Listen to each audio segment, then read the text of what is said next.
I've used maggots before, but I haven't really used them in large quantities in one go, and it's turned out to be a super exciting way of fishing. And it's the reason why I've kept going this winter.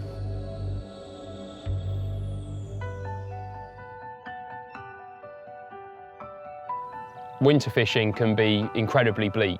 When you're really up against it on these slightly larger lakes, it's freezing cold, the wind's blowing, the actual time you're on the bank can feel a little bit like survival at times rather than actual fishing.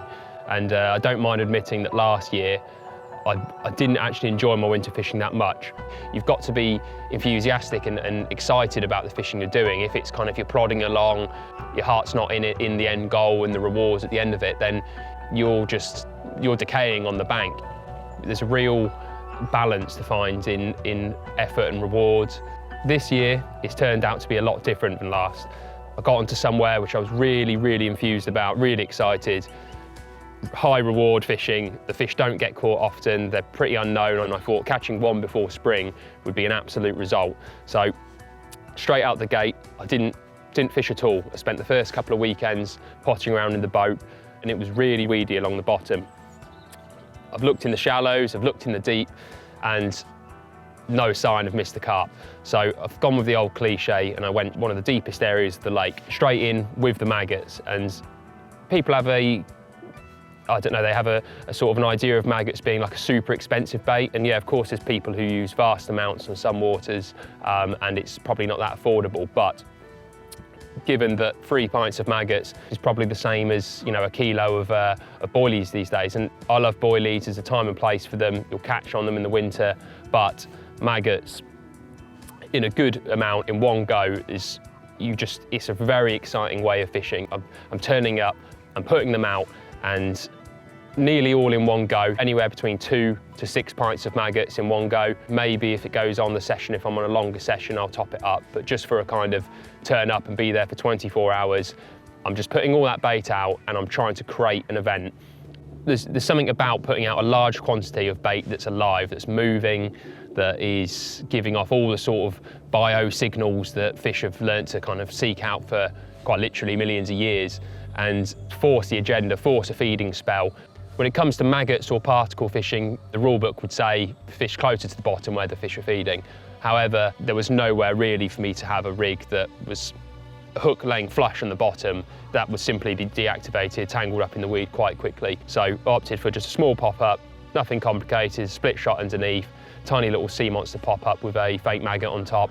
And the maggots are all amongst the weed. They're on top of it, they're inside it, and I know that that is sat over that weed on a helicopter sort of setup nicely. I've caught 30 tench probably this winter, which is testament to the rig being effective, and it's there for the grabbing, and it's only a matter of time. So the first session on my new water said I did think that if I caught one before spring, that would be a massive bonus. I would learn something about the lake and maybe I'd catch one. But the first morning, the night went quiet apart from one tench, and it was about 10 a.m. in the morning, and I couldn't believe it. The rod tip went over. Before I knew it, I was doing battle with my first fish from a new water. To say I was elated was an understatement. I won't go into the ins and outs of the fight, but I ended up landing this amazing mirror, dark, you know, chestnutty and stuff on one side, and that seriously lit the fire. On my first session, I'd had gin clear water lake, not many in here, and I put a carp on the bank almost straight away. I could not wait to come back.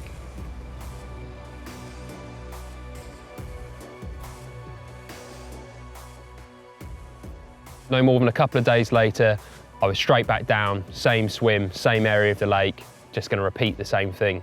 The same sort of excitement you have when it's really going off in spring and summer, and you know that you're in for a chance. And here I was in the middle of winter, excited about going, not really caring on the bank how cold my hands were or everything getting soaked through.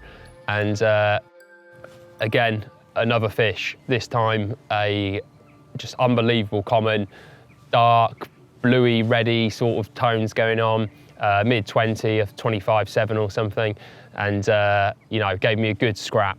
And these 2 sessions, 2 carp, this was if I had done the whole winter and got to the end of my sort of campaign and I had those 2 fish, all the pain would have been worth it. But to have had them just back to back was, you know, a winter brace I really won't forget.